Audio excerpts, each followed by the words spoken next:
Carta aos Gálatas, capítulo 2. Paulo e os outros apóstolos.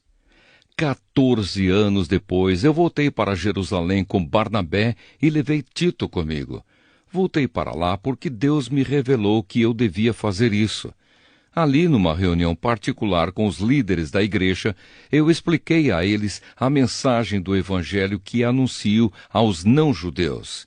Eu não queria que o trabalho que tinha feito e estava fazendo fosse um trabalho perdido. Tito estava comigo, mas ele não foi obrigado a circuncidar-se, embora ele não seja judeu. Porém, alguns tinham se juntado ao nosso grupo, fazendo de conta que eram irmãos na fé, e queriam circuncidá-lo.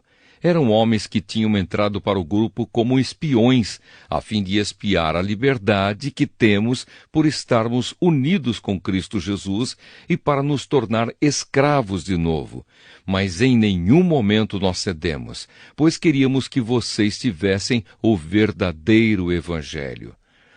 E aqueles que pareciam ser os líderes da igreja, digo isso porque para mim não importa o que eles eram, pois Deus não julga pela aparência. Aqueles líderes, repito, não me deram nenhuma ideia nova. Pelo contrário, eles viram que Deus me tinha dado a responsabilidade de anunciar o Evangelho aos não-judeus, assim como tinha dado a Pedro a responsabilidade de anunciá-lo aos judeus. Pois pelo poder de Deus fui feito apóstolo para anunciar o Evangelho aos não-judeus, assim como Pedro foi feito apóstolo para anunciar o Evangelho aos judeus.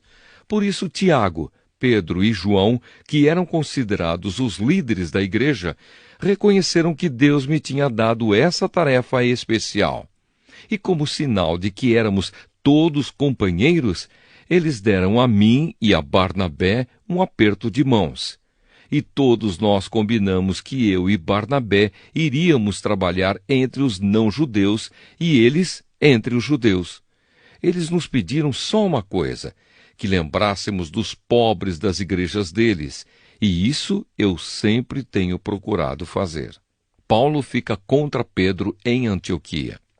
Porém, quando Pedro veio para Antioquia da Síria, eu fiquei contra ele em público, porque ele estava completamente errado.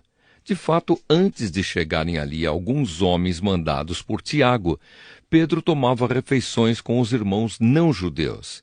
Mas depois que aqueles homens chegaram, ele não queria mais tomar refeições com os não-judeus, porque tinha medo dos que eram a favor de circuncidar os não-judeus. E também os outros irmãos judeus começaram a agir como hipócritas, do mesmo modo que Pedro. E até Barnabé se deixou levar pela hipocrisia deles.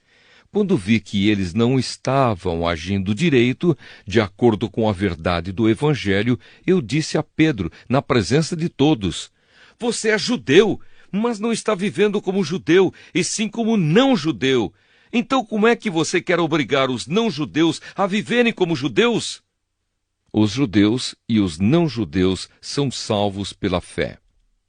O fato é que nós somos judeus de nascimento e não pecadores não-judeus, como eles são chamados. Mas sabemos que todos são aceitos por Deus somente pela fé em Jesus Cristo e não por fazerem o que a lei manda. Assim, nós também temos crido em Cristo Jesus, a fim de sermos aceitos por Deus pela nossa fé em Cristo e não por fazermos o que a lei manda. Pois ninguém é aceito por Deus por fazer o que a lei manda. Ao procurarmos ser aceitos por Deus por estarmos unidos com Cristo, fica claro que somos pecadores como os não-judeus.